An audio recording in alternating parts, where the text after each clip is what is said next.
মৰমৰ ছাত্ৰ ছাত্ৰীসকল, তোমালোকৰ প্ৰিয় চেনেল ইংলিছ লাৰ্ণিং আছামলৈ মই তোমালোকক স্বাগতম জনাই আজি মই তোমালোকৰ অহা এইচএছ ফাৰ্ষ্ট ইয়াৰ ফাইনেল এক্সামিনেশ্যনৰ প্ৰস্তুতিৰ হকে নগাঁও জিলাই অনুষ্ঠিত কৰা এইচএছ ফাৰ্ষ্ট ইয়াৰ হাফেলি এক্সামিনেশ্যন 2024 ইকনমিক্সৰ এটি ভিডিঅ'লৈ উপস্থিত হৈছোঁ। আজিৰ এই ভিডিঅ'ত মই নগাঁও জিলাই অনুষ্ঠিত কৰা এইচএছ ফাৰ্ষ্ট ইয়াৰ হাফেলি এক্সামিনেশ্যনৰ ইকনমিক্সৰ কুৱেশ্যন পেপাৰৰ মুঠ 44 নম্বৰ সলিউশ্যনসহ আগবঢ়াম। এই 44 নম্বৰসমূহ লোৱা হৈছে পাৰ্ট এৰ 5টা MCQ আৰু 5টা ভেৰি শ্বৰ্ট কুৱেশ্যন আৰু 6টা 2 মূল্যাংকৰ প্ৰশ্ন। ঠিক সেইদৰে পাৰ্ট বিৰ পৰা 5টা MCQ, 5টা ভেৰি শ্বৰ্ট কুৱেশ্যন আৰু 6টা শ্বৰ্ট কুৱেশ্যন অৰ্থাৎ 2 মূল্যাংকৰ প্ৰশ্ন। মোৰ তোমালোকৰ 44 নম্বৰৰ আনচাৰ এই ভিডিঅ'ত আলোচনা কৰিম। আশা কৰিম বহুতো মৰমৰ ছাত্ৰ ছাত্ৰী মোক বাৰে বাৰে কমেণ্ট কৰি আছে যে ছাৰ ইকনমিক্সৰ এটা ভিডিঅ' লাগে, গতিকে তোমালোকৰ আগত এই ভিডিঅ'টো দিছোঁ। তোমালোকে যিহেতৰ হিষ্টৰী ইলেক্টিভ বিষয় নাই, তোমালোকে এইটো ভালকৈ চাব পাৰিবা। আৰু ইয়াৰ পিছে পিছে মই তোমালোকৰ আগত ইকনমিক্সৰ বৰপেটা জিলাই অনুষ্ঠিত কৰা HS first year pre final এক্সামিনেশ্যনৰ কুৱেশ্যন পেপাৰৰ 40টা MCQ লৈ আহিম। কুৱেশ্যন পেপাৰ মোৰ ওচৰত ইতিমধ্যে আহি পাইছে, তোমালোকে অলপ ধৈৰ্য ধৰা। অহাকালিৰ ভিতৰত সেই ভিডিঅ'টো পাবা বুলি মই তোমালোকক আশা দিছোঁ। গতিকে বলাচোন মৰমৰ ছাত্ৰ ছাত্ৰীসকল, এই ভিডিঅ'ৰ পোনপ্ৰথমতে পাৰ্ট এ পৰা কুৱেশ্যনসমূহ আলোচনা কৰোঁ। দেখা তোমালোকৰ কুৱেশ্যনসমূহৰ ধৰণ এনেকুৱা দিছে, যিটো 50 মাৰ্কৰ পৰীক্ষা হৈছিল, গতিকে তোমালোকৰ কুৱেশ্যন পেপাৰটো অকণমান কমাই দিছিল। দেখা এতিয়া পাৰ্ট এ মাইক্ৰ' ইকনমিক্স ব্যক্তিবাদী অৰ্থবিজ্ঞানৰ পৰা পোনপ্ৰথমে কুৱেশ্যন 1 শুদ্ধ উত্তৰটো বাছি উলিওৱা। প্ৰথমতে প্ৰশ্নত দিয়া আছে 1 নম্বৰ, কেন্দ্ৰীয়ভাৱে পৰিকল্পিত অৰ্থনীতি এখনত অৰ্থনৈতিক সিদ্ধান্তসমূহ নিম্নলিখিত কোনটো অনুষ্ঠানে গ্ৰহণ কৰে? এ কেন্দ্ৰীয় বেংক, বি বজাৰ, চি চৰকাৰ, ডি চৰকাৰ আৰু কেন্দ্ৰীয় বেংক উভয়ে। গতিকে কাৰেক্ট এনচাৰ হ'ব তোমাৰ গভৰ্ণমেণ্ট, চি চৰকাৰ। এইখিনিতে মই তোমালোকক জনাব খুজিছোঁ যে যিসকল মৰমৰ ছাত্ৰ ছাত্ৰী ইংলিছ মিডিয়ামৰ আছে, তোমালোকেও MCQখিনি ইংলিছ মিডিয়ামত চাব পাৰা। ভিডিঅ'টো চালে নিশ্চয় তোমালোকৰো উপকাৰ হ'ব। দেখা তাৰপিছত দিছে কুৱেশ্যন নম্বৰ 2 দিছে তলৰ কোনবিধ সামগ্ৰীৰ ক্ষেত্ৰত চাহিদা অস্থিতিস্থাপক বাছি উলিওৱা। ইয়াতে এত দিছে তোমাৰ মটৰ গাড়ী, বিত দিছে নিমখ, চিত দিছে শীত তাপ নিয়ন্ত্ৰক যন্ত্ৰ আৰু ডিত দিছে ৰেফ্ৰিজাৰেটৰ। কাৰেক্ট এনচাৰ চি শীত তাপ নিয়ন্ত্ৰক যন্ত্ৰ। 3 নম্বৰলৈ অহা পৰিপূৰক দ্ৰব্যৰ উদাহৰণ হ'ল এ চাহ আৰু কফি, বি মটৰ গাড়ী আৰু পেট্ৰল, চি নিমখ আৰু পাউৰুটি, ডি ওপৰৰ এটাও নহয়। শুদ্ধ উত্তৰ হ'ব বি মটৰ গাড়ী আৰু পেট্ৰল। তোমালোকে 4 নম্বৰৰ এটা মেথমেটিকেল প্ৰব্লেম দিছে, মই ব্যাখ্যাসহ এইটো তোমালোকক কৈ দিছোঁ, তোমালোকে স্ক্ৰীনশ্বটৰো সুবিধা পাবা। এজন উপভোক্তাই 2টা সামগ্ৰী X আৰু Y ক্ৰয় কৰে, তেওঁৰ মুদ্ৰাগত আয়ৰ পৰিমাণ হ'ল 100 টকা। যদি সামগ্ৰী দুটাৰ দাম ক্ৰমে 6 টকা আৰু 3 টকা হয়, তেনেহ'লে উপভোক্তাজনৰ ভাৰসাম্যতা অৰ্জন কৰাৰ সময়ত MRSXY হ'ব A 3, B 2, C 5, D 1। Correct answer 2। কেনেকৈ হ'ল মই মুখে মুখে কৈ দিছোঁ, পিছত তোমালোকে স্ক্ৰীনশ্বটত পাই যাবা। উপভোক্তাজনৰ ভাৰসাম্যতা অৰ্জন কৰাৰ সময়ত MRSXY ইকুৱেল টু কি হ'ব PX বাই PY, য'ত PXৰ মান আছে ₹6 আৰু PY ৰ মান আছে ₹3। গতিকে PXৰ ভেলু দিছোঁ ₹6 আৰু PYৰ ভেলু দিছোঁ ₹2। গতিকে 3 দি 2 হৰণ কৰিলে 3 দি 6 হৰণ কৰিলে 2 হয়, গতিকে কাৰেক্ট আনচাৰ তোমালোকৰ 2 হ'ব।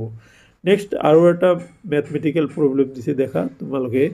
এইটোত কৈছে 2টা দ্ৰব্যৰ ক্ষেত্ৰত এজন উপভোক্তাই ভাৰসাম্যতা অৰ্জন কৰাৰ চৰ্তটো হ'ল এ MUX by PX greater than MUY by PY, B MUX by PY less than MUX Y by PY। তারপর সি নম্বরত আছে MUX by PX equal to MUY by PY, D MUY X by PX into MUY by PY। So correct answer যেহেতু কি কৈছে এইটো দুটা দ্ৰৱীভূক্তাই ভাৰসাম্যতাৰ কথা কৈছে, ভাৰসাম্যতাৰ কথা ক'লে এইটো ইকুৱেল টু হ'ব চি নম্বৰ হ'ব তোমালোকৰ কাৰেক্ট আনচাৰ। চ' এইখিনি আছিলে 5টা MCQ আৰু তাৰ সমাধান। এতিয়া মই তোমালোকৰ আগত নেক্সট প্ৰশ্নটো আলোচনা কৰিম। 2 নম্বৰ প্ৰশ্ন ইয়াতে কোৱা হৈছে, মই প্ৰশ্নকেইটা আগতে কৈ যাওঁ, তোমালোকৰ আনচাৰখিনি পৰ্যায়ক্ৰমে মুখে মুখে মাতি যাম। তলৰ প্ৰশ্নসমূহৰ উত্তৰ দিয়া। সুযোগ ব্যয় কি? দুষ্প্ৰাপ্যতাৰ সংজ্ঞা লিখা। উপযোগিতাৰ সংজ্ঞা দিয়া। চাহিদা কি? 5 নম্বৰ উৎপাদন সম্ভাৱনীয় ৰেখাৰ তলত অৱস্থিত বিন্দু এটা কি সূচায়? ইয়াতে মই পোনপ্ৰথমতে তোমালোকক 3 নম্বৰ 4 আৰু 5 নম্বৰটো কৈ গৈছোঁ। আৰু 1 আৰু 2 অলপ পিছত কৈ আছোঁ। ইয়াতে আছে উপযোগিতাৰ সংজ্ঞা দিয়া। উপযোগিতা হ'ল সামগ্ৰী এটাৰ অভাৱ পূৰণ কৰাৰ ক্ষমতা। চাহিদা ফলন কি? তোমালোকে বাকী প্ৰশ্নৰ আনচাৰসমূহ লৈ যোৱাৰ আগতে প্ৰথমতে 1 নম্বৰৰ আনচাৰখিনি চোৱা। মেথমেটিকেল প্ৰব্লেমটো মই তোমালোকক কৰি দিছোঁ দেখা। 5 নম্বৰ এইটো আছিল উপযোগিতাৰ সংজ্ঞা, অলৰেডি কৈছোঁ। চাহিদা ফলনৰ কথা কৈছোঁ দেখা। চাহিদা ফলন হ'ল অৰ্থনীতিত এটা সামগ্ৰী বা সেৱাৰ চাহিদা কেনেকৈ বিভিন্ন কাৰকৰ ওপৰত নিৰ্ভৰ কৰে তাক প্ৰকাশ কৰাৰ এটা গাণিতিক সম্পৰ্ক বা ফাংচনাল এটা সম্পৰ্ক। তাৰপিছত কোৱা হৈছিল যে তাৰপিছতৰ প্ৰশ্নৰ আনচাৰ হ'ব তোমালোকৰ সম্পদৰ অসম্পূৰ্ণ ব্যৱহাৰ।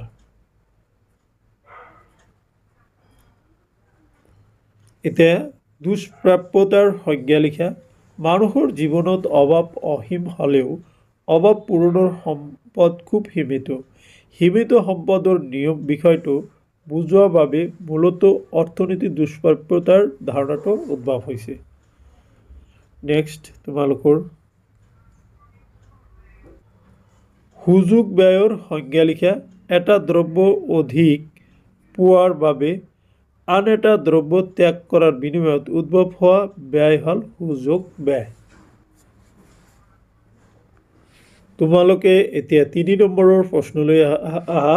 এই 3 নম্বৰৰ 4 আৰু 5 এই অৰ্থ আছে প্ৰতিটো প্ৰশ্নত, আৰু এইবিলাক হ'ল 2 মূল্যাংকৰ প্ৰশ্ন। তোমালোকৰ পাৰ্ট বিত থাকিব। ব্যক্তিবাদী আৰু সমষ্টিবাদী অৰ্থবিজ্ঞানৰ মাজৰ পাৰ্থক্য লিখা। অৰ্থনীতি এখনৰ কেন্দ্ৰীয় সমস্যা কেইটা কি কি? আৰু চাহিদা বিধিটো লিখা আৰু এডাল চাহিদা ৰেখা অংকন কৰা। এই 3টা প্ৰশ্নৰ সমাধান একেলগে তোমালোকৰ আগত দিছোঁ। ব্যক্তিবাদী আৰু সমষ্টিবাদী অৰ্থবিজ্ঞানৰ পাৰ্থক্য হ'ল নম্বৰ 1 ব্যক্তিবাদী অৰ্থনীতিত ব্যক্তিগত গোটবোৰৰ বিষয়ে অধ্যয়ন কৰা হয়, কিন্তু সমষ্টিবাদীত নহয়। ব্যক্তিবাদী অৰ্থনীতি বজাৰ এখনত দাম নিৰ্ধাৰণৰ লগত জড়িত, আনহাতে সমষ্টিবাদী অৰ্থনীতি সাধাৰণতে মূল্য স্তৰৰ নিৰ্ধাৰণৰ লগত জড়িত। তাৰপিছত অৰ্থনীতি এখনৰ কেন্দ্ৰীয় সমস্যা কেইটা কি কি? এইটো 3টা। কি উৎপাদন কৰা হয়, কেনেকৈ উৎপাদন কৰা হয়, কাৰ বাবে উৎপাদন কৰা হয়। আচ্ছা, নেক্সট আছিলে তোমাৰ নেক্সট প্ৰশ্নটো আছিলে দেখা। নেক্সট প্ৰশ্নটো আলোচনা কৰিছোঁ। এইটো আছিলে চাহিদা বিধিৰ সূত্ৰটো লিখি এটা চিত্ৰ অংকন কৰা দেখা। চাহিদা বিধিৰ সূত্ৰটো তোমালোকে এনেকৈ দেখা। অন্যান্য বিষয়সমূহ স্থিৰ অৱস্থাত থাকিলে কোনো সামগ্ৰীৰ দাম বাঢ়িলে চাহিদাৰ পৰিমাণ কমে আৰু দাম কমিলে চাহিদাৰ পৰিমাণ বাঢ়ে, ইয়াকে চাহিদা বৃদ্ধি বলে। দেখা চাহিদা বৃদ্ধিৰ এটা চিত্ৰ সপেনে দিছোঁ, তোমালোকে এইখিনি চাই ল'বা। এতিয়া তোমালোকে চাহিদাৰ দৰ স্থিতিস্থাপকতা কি বুজাই লিখা। 5 নম্বৰটো পৰিৱৰ্তনশীল অনুপাত বিধিটো লিখা। और उत्पादन सम्भावनीय रेखार दुटा বৈশিষ্ট্য लिखा। तार पिছত देखा तीनटा प्रश्नर आगते उत्तरखिनि चाइ लोৱা, बाकी प्रश्नखिनि তোমালোকক দেখাই দিছোঁ। পোনপ্ৰথমতে তোমালোকক পাঁচৰ অৰ্থ কৈছোঁ। উৎপাদন সম্ভাৱনীয় ৰেখাৰ দুটা বৈশিষ্ট্য উল্লেখ কৰা। 1 নম্বৰ হ'ল সীমিত সম্পদৰ দ্বাৰা সামগ্ৰী উৎপাদনৰ পৰিমাণ জানিব পাৰি। 2 অৰ্থনীতিৰ মৌলিক সমস্যাসমূহ এই ৰেখাৰ সহায়ত ব্যাখ্যা কৰিব পাৰি। দেখা চাহিদা দৰ স্থিতিস্থাপকতাৰ সংজ্ঞা লিখা। কোনো এটা সামগ্ৰীৰ দৰৰ অনুপাতিক পৰিৱৰ্তনৰ ফলত হোৱা চাহিদাৰ অনুপাতিক পৰিৱৰ্তনক চাহিদাৰ দৰ স্থিতিস্থাপকতা বলে। নেক্সট পৰিৱৰ্তনশীল অনুপাত বিধিটো লিখা। দেখা ইয়াতে উৎপাদন কাৰ্যত এটা পৰিৱৰ্তনশীল উপাদান বৃদ্ধি কৰি বাকী উপাদানবোৰ স্থিৰ অৱস্থাত থাকিলে প্ৰথম অৱস্থাত মুঠ উৎপাদন বৃদ্ধি হয়, তাৰ পাছত মুঠ উৎপাদন হ্ৰাস ক্ৰম হ্ৰাস মান হাৰত বৃদ্ধি হয় আৰু শেষত মুঠ উৎপাদন হ্ৰাস পায়, ইয়াকে পৰিৱৰ্তনশীল অনুপাত বিধি বলে। সো মাই ডিয়াৰ ষ্টুডেণ্ট, এইখিনি আছিলে তোমালোকৰ পাৰ্ট এৰ পৰা টোটাল 22 নম্বৰৰ সমাধান। এতিয়া মই তোমালোকক পাৰ্ট এৰ বাকী কেইটা প্ৰশ্ন দেখাই দিছোঁ, সময় বুজি নেক্সট ভিডিঅ'ত আলোচনা কৰিবলৈ সেইখিনি ট্ৰাই কৰিম। দেখা 6 নম্বৰৰ প্ৰশ্নত দিছে বাজেট ৰেখা কি বলে। বাজেট কি কৈছে, বাজেট ৰেখা কি, বাজেট ৰেখা কিয় তলফালে হেলনীয়া, খুব ইম্পৰ্টেণ্ট প্ৰশ্ন দিছে। অৰ এটা সামগ্ৰীৰ চাহিদাক প্ৰভাৱিত কৰা যিকোনো 4টা কাৰকৰ বিষয়ে লিখা। 7 নম্বৰ নিৰপেক্ষ ৰেখা কি, নিৰপেক্ষ ৰেখাৰ বৈশিষ্ট্যবোৰ লিখা। অৰ তালিকা বা চিত্ৰৰ সহায়ত ক্ৰম হ্ৰাসমান প্ৰান্তিক উপযোগিতা বিধিটো ব্যাখ্যা কৰা। সো এই 4টা প্ৰশ্ন তোমালোকৰ ৰখি গ'ল, নেক্সট ভিডিঅ'ত আলোচনা কৰিবলৈ চেষ্টা কৰিম। এতিয়া দেখা পাৰ্ট বি লৈ আহা। পাৰ্ট বিত দিছে এইটো হ'ল কি ষ্টেটিষ্টিক্স অফ ইকনমিক্স, অৰ্থনীতিৰ বাবে পৰিসংখ্যা। 8 নম্বৰৰ প্ৰশ্ন চোৱা, শুদ্ধ উত্তৰটো বাছি উলিওৱা। NSS ওর সম্পূর্ণ রূপটা হল এত আছে ন্যাশনাল স্যাম্পল সার্ভিস অর্গানাইজেশন, বিত আছে ন্যাশনাল সিম্পল সার্ভে অফিস, সিত আছে ন্যাশনাল স্যাম্পল সার্ভে অর্গানাইজেশন, ডিত আছে national sample service office. So correct answer হব সি ন্যাশনাল স্যাম্পল সার্ভে অর্গানাইজেশন।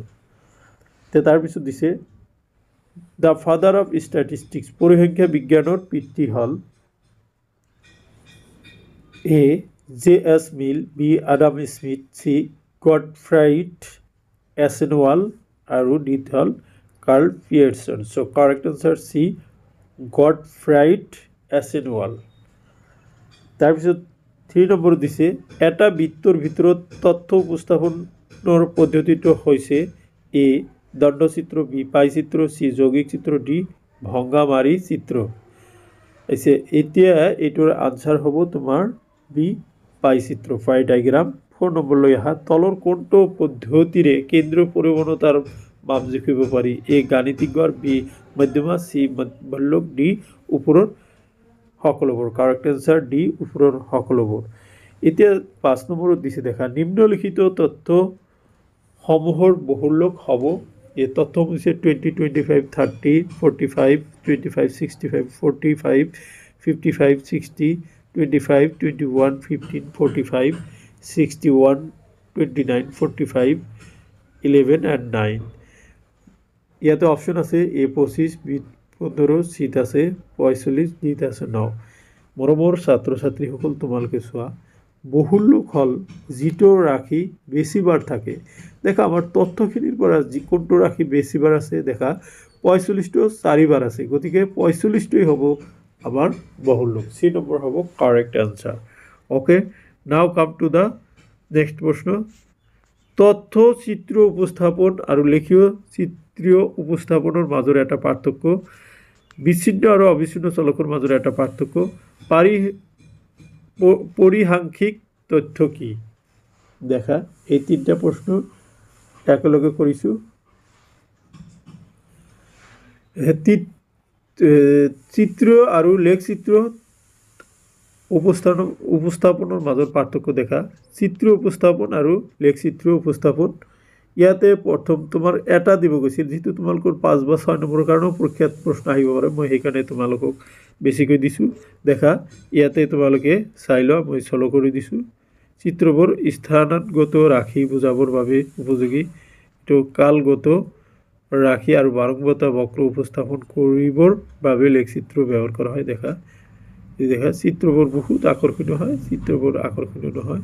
আৰু দিছে আৰু এটা ইয়াতে দিয়া চিত্ৰবোৰ মানুহৰ মনত দীৰ্ঘস্থায়ী প্ৰভাৱ পেলাব পাৰে, এইটো। তাৰপিছত আছিলে বিচ্ছিন্ন চলক আৰু অবিচ্ছিন্ন চলকৰ মাজত দুটা পাৰ্থক্য। ইয়াতে এটা দিছিল, বিচ্ছিন্ন চলক সীমাবদ্ধ জাপত পৰিৱৰ্তন হয়, কিন্তু অবিচ্ছিন্ন চলক একেৰাহে পৰিৱৰ্তন হয়। বিচ্ছিন্ন চলকে পূৰ্ণ সংখ্যা লয়, কিন্তু অবিচ্ছিন্ন চলকে ভগ্নাংশ, দশমিক ভগ্নাংশ যিকোনো মান ল'ব পাৰে। আচ্ছা, চি নম্বৰ প্ৰশ্নৰ সমাধান কৰিবলৈ যোৱাৰ আগতে মই তোমালোকৰ আগত 8ৰ কুৱেশ্যনৰ আনচাৰখিনি দেখাই দিছোঁ। চি নম্বৰত আছিল পৰিসাংখ্যিক তথ্য কি? উত্তৰ, পৰিসাংখ্যিক তথ্য হ'ল এটা আহিলা যিয়ে খবৰৰ যোগান ধৰি যিকোনো সমস্যা সম্পৰ্কে এটা সুস্পষ্ট ধাৰণা গঢ়ি লোৱাত সহায় কৰে। নেক্সট, 2 ধৰণৰ তথ্য কি কি? উত্তৰ, 2 ধৰণৰ তথ্য হ'ল প্ৰাথমিক তথ্য আৰু গৌণ তথ্য। তাৰপিছত 5 নম্বৰ হ'ল বহুলক সমান সমান ডেছ মাইনাছ 2 পূৰণ মাধ্য, গতিকে 3 পূৰণ মধ্যমা বা মধ্য কি হ'ব খালী ঠাইত। তাৰপিছত দিয়া আছে দেখা হিষ্টগ্ৰাম আৰু দণ্ডচিত্ৰৰ মাজৰ দুটা পাৰ্থক্য, পৰিসংখ্যা বিজ্ঞানৰ দুটা সীমাবদ্ধতা। তাৰপিছত 11 নম্বৰ মধ্যমাৰ দুটা সুবিধা। তাৰপিছত নমুনা আৰু পিয়লৰ মাজৰ পাৰ্থক্য, গৌণ তথ্য সংগ্ৰহৰ দুটা উৎস। তাৰপিছত অৰ্থনৈতিক আৰু অনা অৰ্থনৈতিক কাম কাজ বুলি লিখি বুজা। এইখিনি মই তোমালোকৰ আগত কৈ দিম, আৰু তোমালোকে 13 নম্বৰৰ প্ৰশ্ন দেখা তালিকাৰ প্ৰয়োজনীয় অংশসমূহ লিখা। তাৰপিছত দিছে তলৰ পাইচিত্ৰ এটা আঁকিব দিছিলে। তাৰপিছত যে গাণিতিক গড় কাগুলে তথ্যৰ পৰা গাণিতিক গড় নিৰ্ণয় কৰিব দিছে। দেখা তোমালোকে তথ্যসমূহ চাই যোৱা। অ'কে, দিছিলে প্ৰাথমিক তথ্য সংগ্ৰহৰ পদ্ধতিসমূহ ব্যাখ্যা কৰা। এতিয়া মোৰ ছাত্ৰ ছাত্ৰীসকল, 2 মূল্যাংকৰ 6টা প্ৰশ্ন তোমালোকৰ আগত আলোচনা কৰিম, তোমালোকে আনচাৰসমূহ চাই যোৱা। ইতিমধ্যে মই প্ৰশ্নসমূহ তোমালোকৰ আগত আলোচনা কৰিলোৱেই। দণ্ডচিত্ৰ আৰু স্তম্ভ লেখৰ মাজৰ দুটা পাৰ্থক্য লিখা। দেখা দণ্ডচিত্ৰৰ দণ্ডবিলাকৰ মাজত সমান ব্যৱধান থাকে, কিন্তু স্তম্ভ লেখৰ ক্ষেত্ৰত এনে ব্যৱধান নাথাকে। দণ্ডচিত্ৰৰ ক্ষেত্ৰত দণ্ডবিলাকৰ প্ৰস্থ সমান হয়, কিন্তু স্তম্ভ লেখৰ ক্ষেত্ৰত স্তম্ভসমূহৰ প্ৰস্থ অসমান হ'ব পাৰে। তাৰপিছত দিছে পৰিসংখ্যাৰ যিকোনো দুটা সীমাবদ্ধতা উল্লেখ কৰা। মই ইয়াতে লং কুৱেশ্যনৰ কাৰণে তোমালোকক দিছোঁ। পৰিসংখ্যা বিজ্ঞানৰ সীমাবদ্ধতাসমূহ হ'ল, নম্বৰ 1, পৰিসংখ্যা বিজ্ঞানৰ এক উল্লেখযোগ্য সীমাবদ্ধতা হ'ল যে পৰিসংখ্যা বিজ্ঞানে গুণগত বিষয় অধ্যয়ন নকৰে।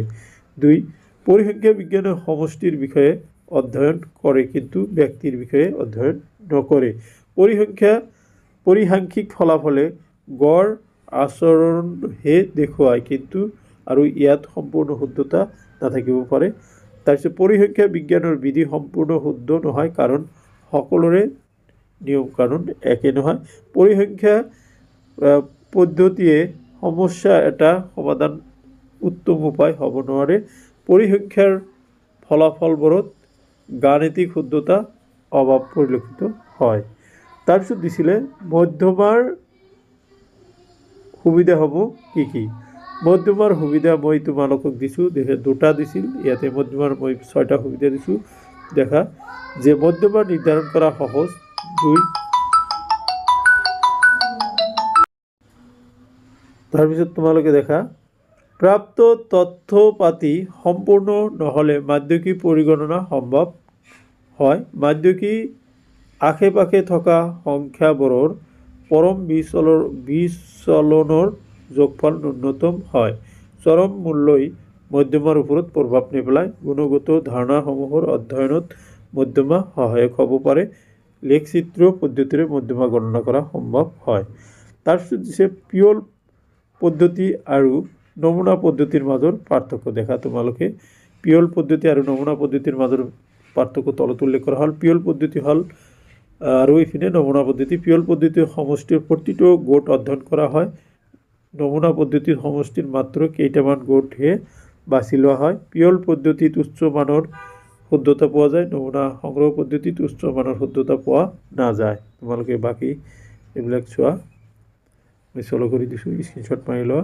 এইটো তোমালোকক 6 নম্বৰ লিখাকৈ হোৱাকৈ তোমালোকৰ আনসাৰখিনি যোগান ধৰা হৈছে তাৰপিছত তোমালোকে চোৱা এই দিছিলে গৌণ তথ্যৰ উৎস দুটা উৎসৰ নাম দিছিল এনেকৈ চৰকাৰী প্ৰকাশন অৰ্ধ চৰকাৰী প্ৰকাশন আৰু আন্তৰ্জাতিক প্ৰকাশন তাৰপিছত দিছিল অৰ্থনৈতিক কাম-কাজ আৰু অনা অৰ্থনৈতিক কাম-কাজৰ কাক বুলি সংজ্ঞা দিব দিছিলে যিবিলাক কামৰ মাধ্যমত অৰ্থ উপাৰ্জন কৰা হয় তাকে অৰ্থনৈতিক কাম-কাজ বলে আনহাতে কোনো অৰ্থনৈতিক লাভ নোহোৱাকৈ যি কাৰ্য আনৰ সেৱাৰ বাবে কৰা হয় তাক অনা অৰ্থনৈতিক কাৰ্য বলে যেনে মাকে শিশুৰ কৰা মৰম চেনেহ আৰু যতন এতিয়া মই তোমালোকক এইটো দেখাই দিছিলোঁ ইয়াতে দুটা প্ৰাথমিক আৰু গৌণ আৰু এই দুটা দেখাই দিব পৰা নাছিলোঁ ওকে চ' মাই ডিয়াৰ ষ্টুডেণ্ট এইখিনি আছিলে আজিৰ এই ভিডিঅ'ৰ বিষয়বস্তু আশা কৰিছোঁ আজিৰ এই গুৰুত্বপূৰ্ণ ভিডিঅ'টিয়ে তোমালোকক